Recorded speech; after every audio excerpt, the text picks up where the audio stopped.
Hello guys, welcome to my online class. मैं हूं विवेक यादव, प्रवक्ता अहिल्याबाई होलकर इंटर कॉलेज, अकबरपुर, कानपुर देहात।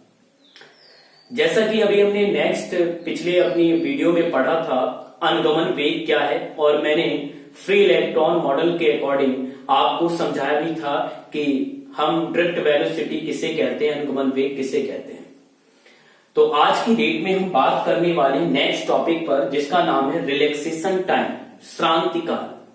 यदि आप हमारे चैनल पर नए हैं तो हमारे चैनल को पहले सब्सक्राइब कर लें और साथ में एक बेल आइकन है, उस बेल आइकन को जरूर प्रेस कर दें, जिससे कि आपको हर एक क्लास की नोटिफिकेशन आपको मिल सके।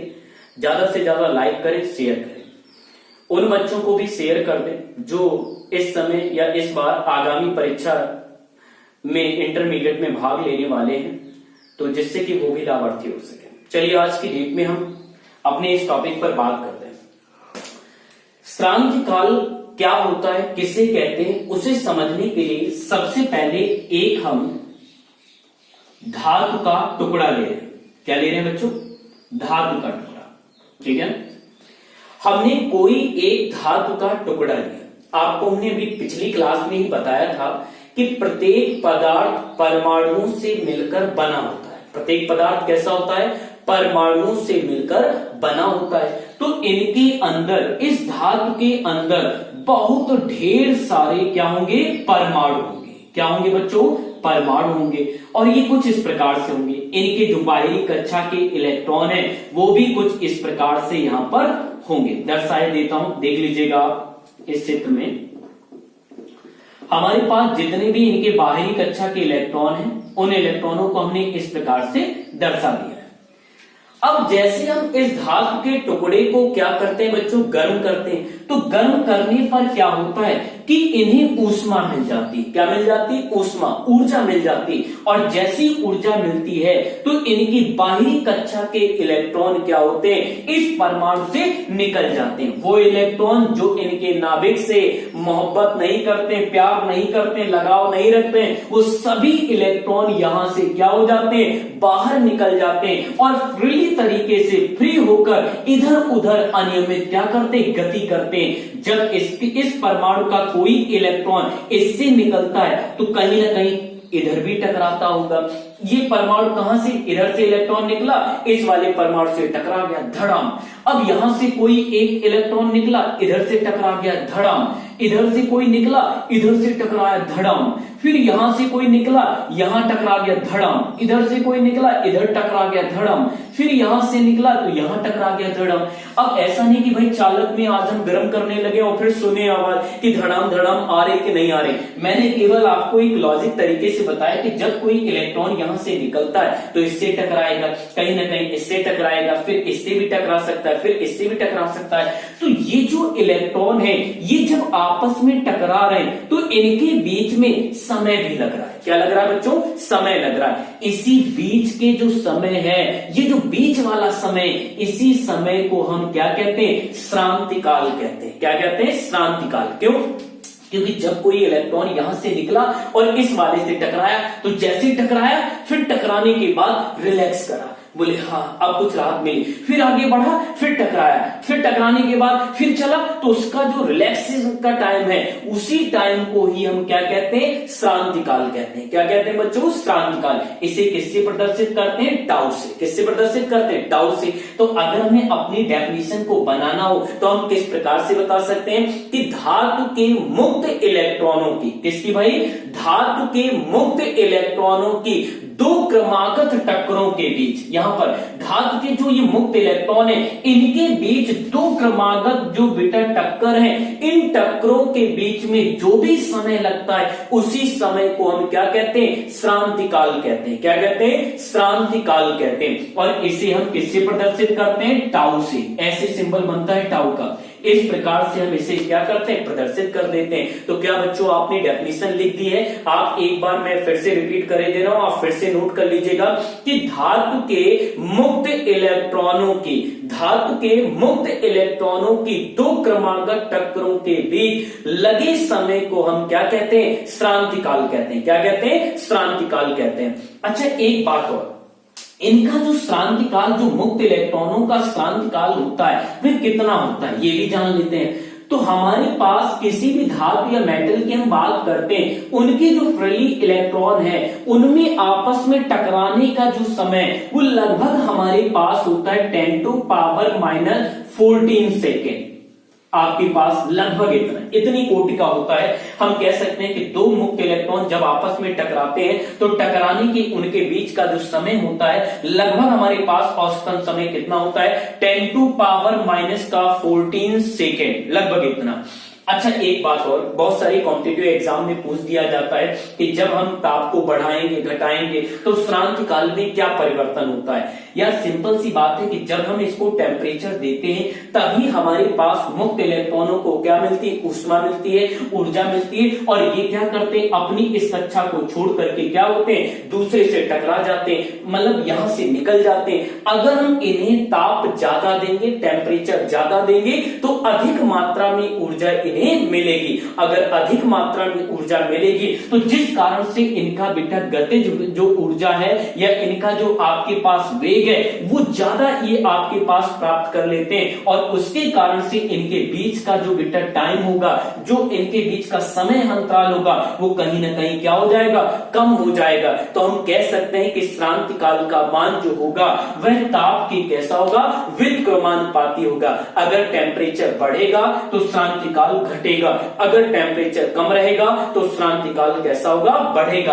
आपके पास एक रिलेशनशिप कुछ इसी प्रकार से बहुविकल्पी टाइप का क्वेश्चन पूछ दिया जाता है, तो आप इसे नोट कर सकते हैं कि जो श्रांति काल है हमारे पास उसका मान हमेशा ताप के कैसा होता है, व्युत्क्रमानुपाती होता है। टेम्परेचर जैसे जैसे बढ़ेगा वैसे वैसे आपके पास रिलैक्सेशन टाइम क्या होता जाएगा, कम होता जाएगा। आप इसे नोट कर लीजिएगा, बना लीजिएगा या इसका स्क्रीनशॉट ले लीजिएगा। चलिए बच्चों, अगले अब टॉपिक पर हम बात करते हैं जिसका नाम है वैद्युत धारा तथा अनुगमन वेग में संबंध। वैद्युत धारा तथा अनुगमन वेग में संबंध, relation between electric current and drift velocity. आप प्रॉपर तरीके से अपने अपने नोट्स बनाते जाएं जिससे आपको कोई दिक्कत ना हो। Relation between electric current and drift velocity.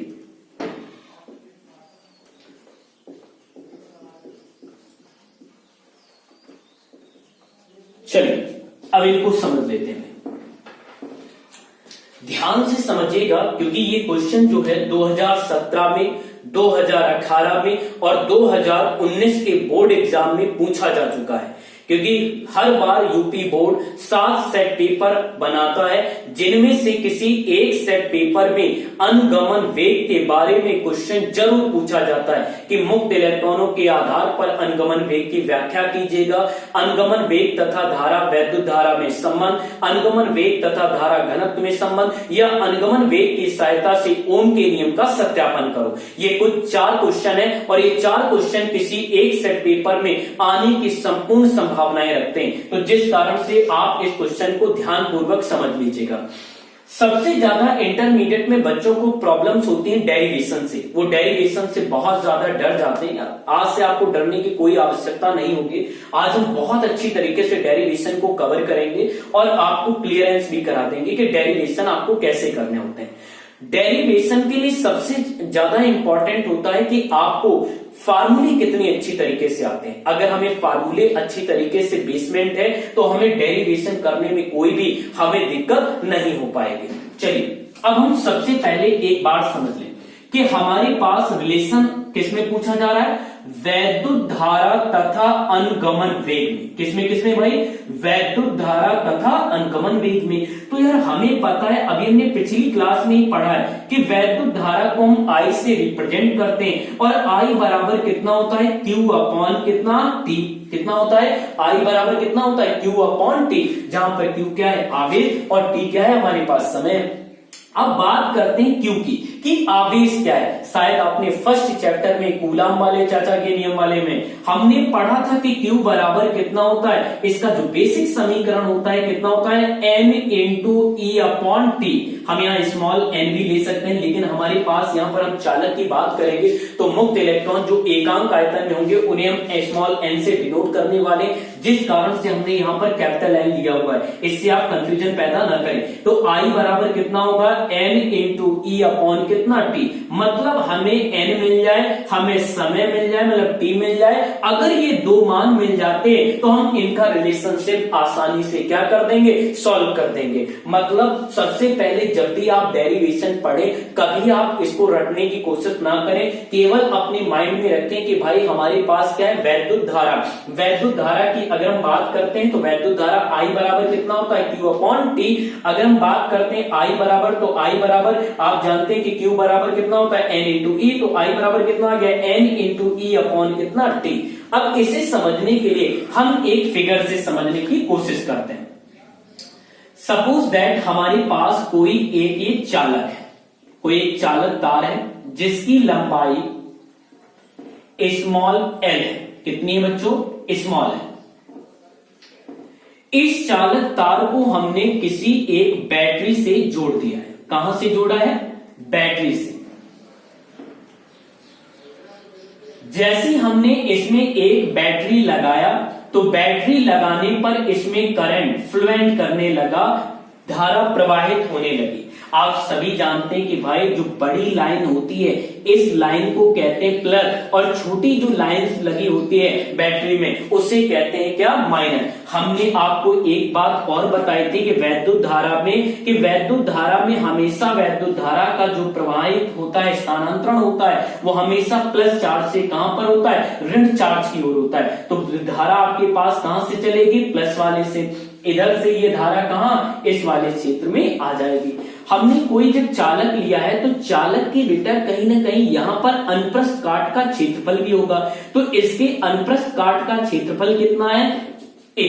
कितना है, a। सपोज दैट ये हमारे पास कोई चालक है, तो चालक में देखा क्या कि जो हमारे पास यहाँ पर टॉप्स होते हैं, जैसे आपने तार को काटा तो जो ये टॉप्स है इसी को हम अनुप्रस्थ काट कहते हैं। तो अनुप्रस्थ काट का क्षेत्रफल कितना है बच्चों, a है। अब यार इसमें जो भी हम जैसी बैटरी को लगाएंगे तो जो भी मुक्त इलेक्ट्रॉन होंगे वो एक प्रकार से क्या करने लगेंगे, गति करने लगेंगे। हमने आपको ये भी बताया कि मुक्त इलेक्ट्रॉन हमेशा धारा की विपरीत दिशा में क्या करते हैं, गति करते हैं। कहां करते हैं, विपरीत दिशा में करते हैं। जैसी ये विपरीत दिशा में करते हैं, अगर इन्हें बैटरी से जोड़ दिया जाए तो इनका वेग एक नियत वेग होता है, और इसी नियत वेग का नाम क्या है, अनुगमन वेग। और इसे हम प्रदर्शित करते हैं किससे, Vd से। किससे प्रदर्शित करते हैं बच्चों, Vd से। आपके पास वैद्युत क्षेत्र जो होगा वो हमेशा अनुगमन वेग के कैसा होगा, विपरीत दिशा में होगा। जो मुक्त इलेक्ट्रॉनों का अनुगमन वेग होगा हमेशा विपरीत दिशा में। हम कह सकते हैं कि ये हमेशा धारा की दिशा में होते हैं। किसमें होते हैं, धारा की दिशा में। क्या इतनी सी बात भाई क्लियर हो गई। एक बात और, हमारे पास चालक के बेटा जो तार है उसके एकांक आयतन में जो इलेक्ट्रॉनों की संख्या होगी वो स्मॉल n है। कितनी है, स्मॉल n। तो सबसे पहले हम इसके बारे में आपको क्लियरेंस करवा दें। सबसे पहले आप जान लीजिएगा कि हमने कोई एक चालक तार लिया है। इस चालक तार को हमने किससे जोड़ा है, एक बैटरी से जोड़ा हुआ है। हमने जैसे इसे बैटरी से जोड़ा तो इसमें आपके पास वैद्युत धारा कितनी प्रवाहित हो रही, I प्रवाहित हो रही है। और इस चालक तार की लंबाई कितनी, स्मॉल l है, जिस कारण से इसमें आपके पास क्या होने लगे, आपके मुक्त इलेक्ट्रॉन प्रवाहित होने लगे, जिस कारण से उनका अनुगमन वेग कितना है, Vd है। और इसमें जो एकांक लंबाई है उसमें एकांक आयतन में बेटा हमारे पास कितना, जो मुक्त इलेक्ट्रॉनों की संख्या है वो कितनी है, स्मॉल n है। कितनी, स्मॉल n। तो आप इसे नोट कर लीजिएगा। किस प्रकार से आप नोट करेंगे कि माना L लंबाई के, किसने भाई, L लंबाई के किसी चालक की अनुप्रस्थ काट का क्षेत्रफल कितना है, a है। आपके पास इसके एकांक आयतन में मुक्त इलेक्ट्रॉनों की संख्या कितनी, स्मॉल n है। और मुक्त जो आपके पास जो मुक्त इलेक्ट्रॉन का अनुगमन वेग है वो क्या है, Vd है। अब हमने जब इतनी बातें समझ ली तो अब हमें इसका करना है डेरिवेट। अब देखो डेरिवेट के लिए अभी हमने आपको क्या बताया कि सबसे पहले हमें वैद्युत धारा के आपके फार्मूले को समझना है कि वैद्युत धारा का फार्मूला क्या है, I बराबर Q अपॉन T। और Q लाने के लिए हमें क्या चाहिए, इलेक्ट्रॉनों की संख्या। आप जानते हैं कि Q बराबर कितना होता है, N इंटू E। E क्या है, इलेक्ट्रॉन का आवेश, T क्या है, समय। तो हमें सबसे पहले चाहिए कि हमारे पास आवेश कितना है, या हम ये कह सकते हैं कि सबसे पहले हमें चाहिए कि हमारे पास इलेक्ट्रॉनों की संख्या कितनी, पूरे इस चालक में इलेक्ट्रॉनों की कितनी कितनी संख्या है। तो हम यहां पर लिख रहे हैं क्या कि चालक में कुल इलेक्ट्रॉनों की संख्या। आप सभी को पता है कि कैपिटल N बराबर, अब तुम ध्यान से समझो कि भाई हमारे पास एकांक आयतन में कितने हैं, स्मॉल n।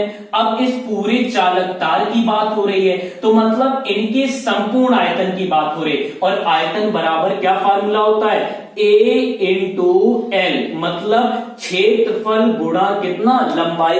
अब यहां पर कितने आपके पास एक एकांक आयतन में कितना था, स्मॉल n, तो पूरे आयतन में कितना हो जाएगी संख्या, N into A into L। हम इसे समझ सकते हैं अपने पास, जिस प्रकार से हमने क्लास 5th में ऐसे बहुत सारे क्वेश्चन पढ़े होंगे कि भाई एक किताब का मूल्य 20 रुपए है, तो बताओ 5 किताबों का मूल्य कितना होगा। तो हम क्या करते थे कि भाई एक किताब का मूल्य मतलब एकांक, मतलब एक जो हो गया वो उसे हम एकांक कह रहे हैं, तो एक का कितना है आपके पास 20 रुपए, तो 5 का कितना हो जाता है, तो तुरंत आप 5 का गुणा जो है वो आप 20 में कराते हैं, तो 20 पंचे कितना हो जाता है, 100 हो जाता है। सेम इसी प्रकार से कि चालक तार की लंबाई L है, इस लंबाई L में जो आपके पास संपूर्ण आयतन होगा वो A इंटू कितने, L के बराबर होगा।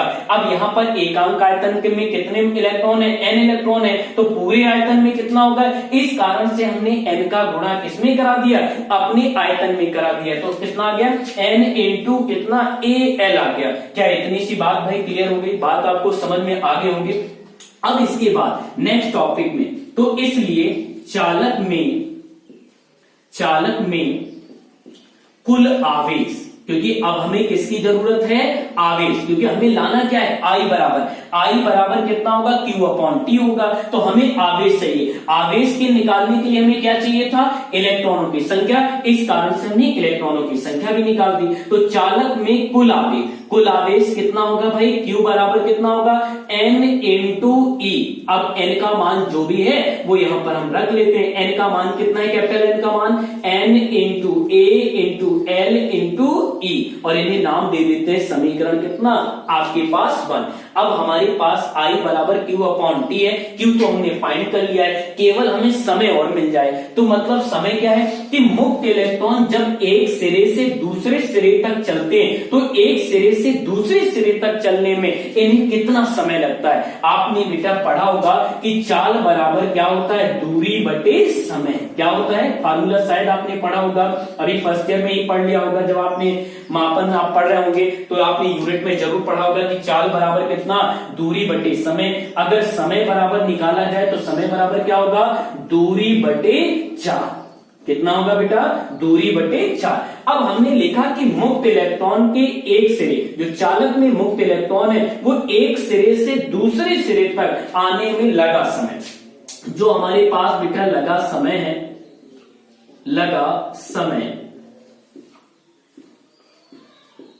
ठीक है। इसमें आप लिख लेना कि चालक में मुक्त इलेक्ट्रॉन को एक सिरे से दूसरे सिरे तक आने में कुल लगा समय, ठीक है। हमने यहाँ पर डॉटेड खींच दिया है क्योंकि हम पूरा नहीं लिख पा रहे हैं, तो जिस कारण से आप यहाँ पर अपना लिख लीजिएगा कि कुल कितना समय लगता है। तो T बराबर कितना हो जाएगा, T बराबर समय बराबर कितना होता है, दूरी बटे 4। दूरी कितनी हम चल रहे हैं, कितनी चल रहे हैं भाई, लंबाई के बराबर, तो मतलब L। चाल कितना है, इनका वेग वही आपके पास चाल है, तो चाल कितना हो गया, VD। चाल कितनी होगी भाई, VD। तो T बराबर कितना आ गया, L अपॉन कितना, VD। अब जब हमारे पास Q आ गया, T आ गया, तो हम किसका I बराबर अपना ये फार्मूला लगा सकते हैं। तो हम लिख सकते हैं कि तब चालक में बहने वाली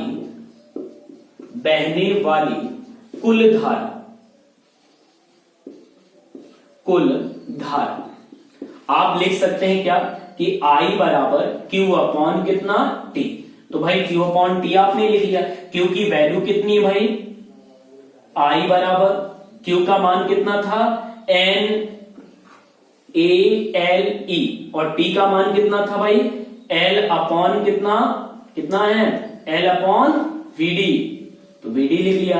आप जानते हैं कि नीचे वाली संख्या कहां चली जाएगी, ऊपर। तो आप इसी में रफ करे दे रहा हूं। आप ध्यान से देख क्या पा रहे हैं कि भाई ये हमारे पास पार्टीशन कहां चला गया, ऊपर। तो कितना आ जाएगा, I बराबर कितना NaLe इंटू कितना VD अपॉन कितना L से L कैंसिल। तो I बराबर कितना आ गया NaE इंटू VD। मतलब आपके पास I बराबर कितना है बच्चों NaEVD। तो जो ये हमारे पास रिलेशन निकला है, इसी रिलेशन को हम क्या कहते हैं, वैद्युत धारा तथा अनुगमन वेग में संबंध। आपके पास I बराबर क्या फार्मूला निकल कर आया, I बराबर NaEVD या NeAVD, जैसे भी आप याद करना चाहते हैं आप अपना याद कर सकते हैं। तो ये हमारे पास रहा क्या कि वैद्युत धारा तथा अनुगमन वेग में संबंध। जल्दी से आप इसे नोट कर लीजिए या एक इसका स्क्रीनशॉट ले लीजिएगा। चलिए अगले हम नेक्स्ट टॉपिक पर हम बात करते हैं। अगला हमारा नेक्स्ट टॉपिक है कि अनुगमन वेग तथा धारा घनत्व में संबंध। कि धारा घनत्व क्या होता है, धारा घनत्व तथा अनुगमन वेग में संबंध। वेग में संबंध, relation between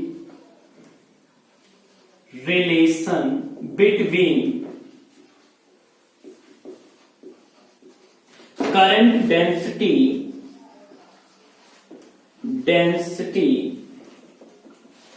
and drift velocity. ध्यान से समझिए भाई, अभी हमने पढ़ा है कि वैद्युत धारा तथा अनुगमन वेग में क्या संबंध होता है। हमने पढ़ा है I बराबर NeAVD, याद है आप सभी को, अभी जस्ट रिसेंटली हमने पढ़ा है कि I बराबर कितना होता है NeAVD। इसे जरूर याद कर लीजिए, क्योंकि न्यूमेरिक पोर्शन के लिए अगर आपको फार्मूले याद नहीं है तो आपको बहुत ही प्रॉब्लम होने वाली है। तो जिस कारण से आपको फार्मूले अच्छी तरीके से याद होने चाहिए। तो I बराबर अभी हमने क्या पढ़ा है NeA कितना VD। अब हमने देखा क्या कि हमें रिलेशन किसके बीच में ज्ञात करना है कि धारा घनत्व तथा अनुगमन वेग में संबंध। अभी हमने पिछली क्लास में, जिन बच्चों ने अगर हमारा पिछले वीडियो नहीं देखे हैं तो जरूर आप हमारे डिस्क्रिप्शन पर जाएं, हमने लिंक वहां पर शेयर कर दिए। पहले आप उन क्लासों को जरूर देख लें, जिससे कि आपको ये सारी बातें क्लियर हो जाएंगी। भाषा से अगर हम बात करें तो धारा घनत्व की परिभाषा से according to current density definition, तो हमने पढ़ा था J बराबर कितना होता है भाई, J बराबर हमने पढ़ा था, शायद आपको याद हो, I अपॉन A। याद आया भाई, हमने पढ़ा था धारा घनत्व क्या होता है, J से प्रदर्शित करते हैं, और J बराबर कितना I अपॉन A। लेकिन अभी हमने रिसेंटली I का एक फार्मूला पढ़ा है कि I बराबर कितना होता है NeAVD। क्या हम ये यहाँ पर भाई पुट कर सकते हैं कि नहीं कर सकते हैं। तो हमने क्या किया कि यही वैल्यू जाकर इस फार्मूले में जाकर रख दी जाकर। तो NeAVD अपॉन कितना A से A कैंसिल, तो J बराबर कितना आ गया NeA केवल VD, NeVD। हमारे पास एक रिलेशन निकल कर आया, एक फार्मूला निकल कर आया कि धारा घनत्व तथा अनुगमन वेग में संबंध। किसका भाई निकला कि धारा घनत्व तथा अनुगमन वेग में संबंध। हमारे पास क्या रिलेशन निकला, J बराबर NeVD। जल्दी से आप इसे पूरा नोट कर लीजिएगा या एक इसका स्क्रीनशॉट ले लीजिएगा, जिससे कि हम नेक्स्ट अपने पास टॉपिक में बढ़े, हम बात करेंगे ओम के नियम की। जल्दी से नोट करें भाई। चलिए अगले टॉपिक पर हम डिस्कशन कर रहे हैं। किसका नाम है? Ohm's law. शायद आपने हाई स्कूल स्टैंडर्ड में इसे पढ़ा भी होगा। ओम का नियम क्या होता है, आज भी हम इसके बारे में डिस्कशन कर लेते हैं, क्योंकि एक क्वेश्चन है अनुगमन वेग के आधार पर ओम के नियम का सत्यापन। यह भी क्वेश्चन बहुत बार बोर्ड एग्जाम में पूछा गया है, तो जिसके लिए पहले हमें ओम के नियम के बारे में पढ़ना होगा, और जिनसे हम 2 टॉपिक और पढ़ेंगे इन्हीं के साथ, ओमी परपद, अनोमी परपद। ये भी हमारे पास 2019 के बोर्ड एग्जाम में हमारे कानपुर देहात के सेट पेपर में भी 3 नंबर के लिए क्वेश्चन पूछा गया था, तो हम उन पर भी डिस्कशन कर लेंगे। चलिए ओम के नियम को समझने के लिए पहले हम कुछ बातें जान लेते हैं। एक साइंटिस्ट था जिसका नाम था ओम, जर्मन का था। कहां का था बेटा? जर्मन का। सन 1828 में इसने एक नियम दिया और इसे ओम का नियम कहा गया। लेकिन अपने इस नियम में इसने बताया क्या? इसने हमें बताया कि यदि हमारे पास कोई चालक है, क्या है बच्चों? चालक। अगर हम किसी चालक की भौतिक अवस्थाओं को ना बदलें, समझ रहे हैं क्या? भौतिक अवस्थाएं क्या होती है? भौतिक अवस्थाएं सभी को पता है क्या? यदि हम किसी चालक की भौतिक अवस्थाओं को ना बदलें, बिल्कुल वही आइसोलेशन की तरीके हैं भाई, कोरोना चल रहा है। अवस्थाएं, भौतिक अवस्थाओं का मतलब ताप, दाब, आयतन आदि। अगर हम इनकी भौतिक अवस्थाएं ना बदलें तो इसने कुछ रिलेशनशिप हमें बताया, उस रिलेशनशिप को हमें समझना है। हमने सबसे पहले एक चालक तार लिया और इस चालक तार में एक वोल्ट मीटर लगा दिया। क्या लगा दिया बच्चों? Volt meter. फिर हमने देखा क्या कि जैसे इसमें एक बैटरी को लगाया तो बैटरी लगाने पर इसमें करंट फ्लो करने लगा, और जिसके लिए हमने एक यहां पर अमीटर लगा दिया। क्या लगा दिया? अमीटर। क्या सभी लोग जानते हैं कि वोल्ट मीटर क्या होता है? वोल्ट मीटर एक ऐसा यंत्र है जिसकी सहायता से हम किसी चालक के 2 सिरों के बीच का विभवांतर को क्या कर सकते हैं? नाप सकते हैं। अमीटर हमारे पास एक ऐसा यंत्र होता है जिसकी सहायता से हम इलेक्ट्रिक करंट का मेजरमेंट करते हैं, वैद्युत धारा को नापते हैं। तो हमारे पास अमीटर का काम क्या है? वैद्युत धारा का मापन करता है। वोल्ट मीटर का काम क्या है? इसके वोल्टेज को नापता है। हमने कोई एक चालक तार लिया और उसे बैटरी से जोड़ दिया। बैटरी से जोड़ने पर चालक के 2 सिरों के बीच में हमने एक वोल्टेज लगाया और इसमें एक अमीटर भी लगा दिया। तो हमने देखा क्या? इसके लिए हम एग्जांपल लेते हैं। सपोज दैट ओम ने हमें बताया क्या कि अगर हमारे पास कोई एक वोल्टेज और धारा के बीच में हम बात करें, सपोज दैट हमारे पास इसमें हमने वोल्टेज 100 रखा। कितना रखा? 100। तो 100 रखने पर हमारे पास मेजरमेंट हुआ लगभग 2 एम्पियर का। कितना होगा? 2 एम्पियर। मतलब अगर हम 100 वोल्टेज देते हैं तो हमारे पास 2 एम्पियर की धारा क्या होने लगती? बहने लगती है। अगर हम इसी वोल्टेज को जस्ट दुगना कर दें, इसकी वोल्टेज को हम कर दें 200 वोल्टेज, तो जस्ट हमारे पास धारा का मान भी क्या हो जाता है?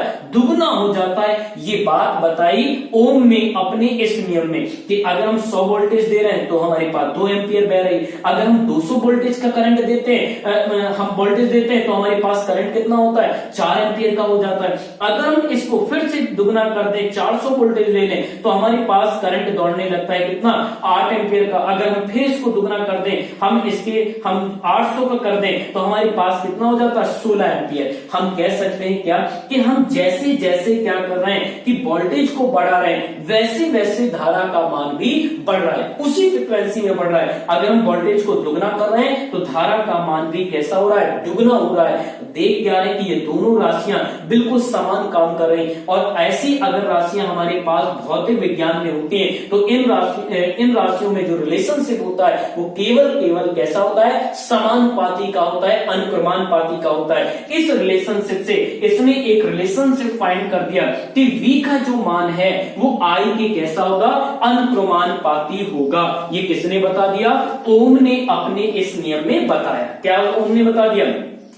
ओम ने अपने बेटा नियम में बताया कि यदि हम किसी चालक की भौतिक अवस्थाओं को ना बदलें, भौतिक अवस्थाएं कौन सी? ताप, दाब, आयतन आदि। यदि हम किसी चालक की भौतिक अवस्थाएं ना बदलें तो चालक के सिरों के बीच लगने वाला विभवांतर उसमें बहने वाली धारा के कैसा होता है, अनुक्रमानुपाती होता है। ये ओम ने अपने इस नियम में बताया हमें। जैसे हम ओम के इस नियम को फॉलो करते हैं तो जैसे प्रोपोर्शनल चिन्ह को हटाया तो ओम ने यहां पर एक कांस्टेंट भी लिया और इस कांस्टेंट का नाम बताया आर। क्या बताया, आर। इसे आर जहां पर हमारे पास क्या है, नियतांक है, आर जहां पर आर नियतांक है, इस नियतांक को हम प्रतिरोध कहते हैं। क्या कहते हैं बच्चों, प्रतिरोध। तो हमारे पास V अपॉन आई बराबर भी निकल आता है कितना, आर। कितना निकल आता है, V अपॉन आई बराबर आर। आर जहां पर क्या है, प्रतिरोध है, रेजिस्टेंस है, रेजिस्टेंस। हम बात क्या कर रहे हैं कि हमारे पास V अपॉन आई बराबर आर आ गया। कभी कभार बहुत सारी किताबों में हम पढ़ते हैं बेटा कि V अपॉन आई बराबर नियतांक, क्योंकि आर क्या है, नियतांक है। तो आपको एक बात समझ लेनी चाहिए क्या, कि अगर आपको किताबों में कुछ ऐसी भी डेफिनेशन लिखी मिले तो आप कंफ्यूजन ना पैदा करिएगा, क्योंकि आर जहां पर क्या है, एक कांस्टेंट है, एक नियतांक है। हम डेफिनेशन को इस प्रकार से फाइंड भी कर सकते हैं। कैसे बना सकते हैं, कि किसी चालक की भौतिक अवस्थाओं को ना बदला जाए। भौतिक अवस्थाएं कौन कौन सी हैं बच्चों, ताप, दाब, आयतन आदि। अगर हमारे पास किसी भी चालक की भौतिक अवस्थाओं को ना बदला जाए तो चालक के सिरों के बीच लगने वाला विभवांतर और चालक में बहने वाली धारा का अनुपात कैसा होता है, नियत होता है। कैसा होता है, नियत होता है। आप इस प्रकार से भी कह सकते हैं, या अपनी पुरानी वाली डेफिनेशन को भी इस प्रकार से पढ़ सकते हैं। कैसे, कि यदि किसी चालक की भौतिक अवस्थाओं को ना बदला जाए तो हमारे पास या चालक के सिरों के बीच लगने वाले विभवांतर तथा उसमें बहने वाली धारा अनुक्रमानुपाती होती है। जो विभवांतर है वो हमेशा धारा के कैसा होगा, अनुक्रमानुपाती होती है। जल्दी से आप एक इसका स्क्रीनशॉट ले लें जिससे कि आपको सारी बातें ये कवर हो जाए। इसे रफ कर दिया जाए, आगे बात करते हैं।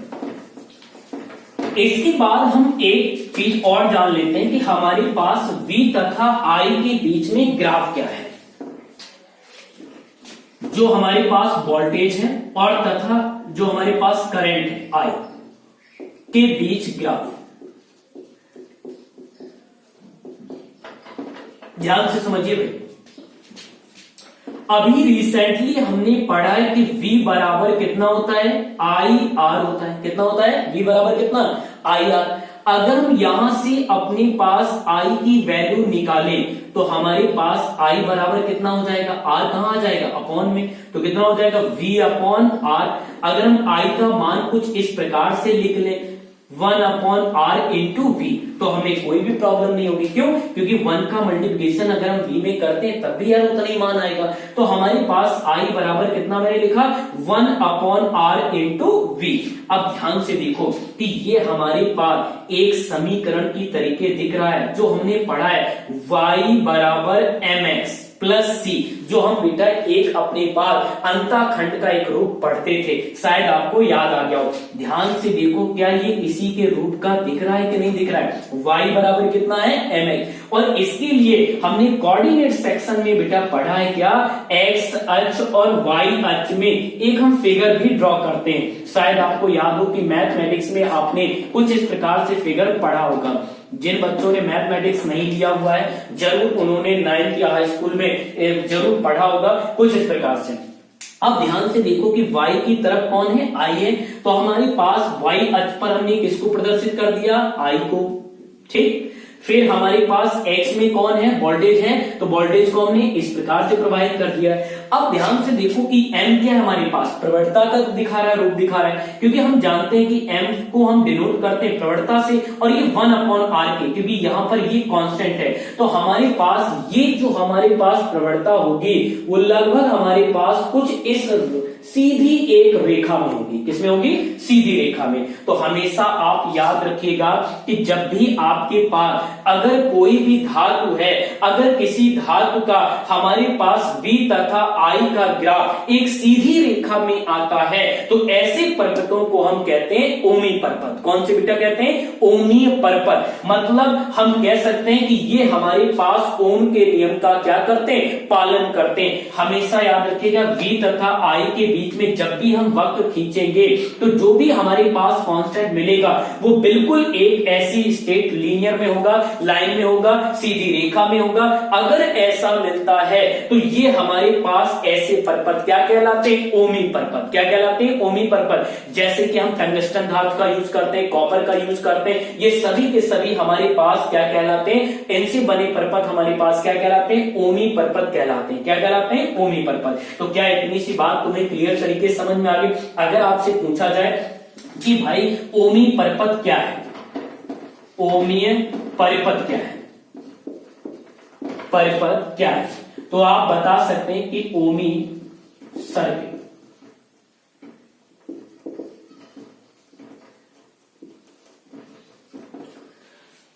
ओमी परपथ में आप बता सकते हैं कि ऐसे परपथ जो ओम के नियम का पालन करते हैं उन्हें हम ओमी परपथ कहते हैं। क्या कहते हैं? ओमी परपथ। फिगर कुछ इसी प्रकार से, अगर इन्हीं में पूछ दिया अनोमी परपथ, मतलब नॉन आपके पास ओमिक में अगर सर्किट की बात कर दिया जाए, तो हमेशा याद रखना कि ऐसे परपथ जिनके बीच अगर हम बात करें V तथा I के बीच में जो भी वक्र खींचा जाए वो वक्र आपके पास एक सीधी लाइन में ना हो, स्ट्रेट लाइन में ना हो, तो ऐसे जितने भी हमारे पास वक्र होंगे या जो भी हमारे पास ऐसे वक्र बनेंगे, ऐसे सभी हम पदार्थों को या ऐसे हम सभी चालकों को क्या कहेंगे?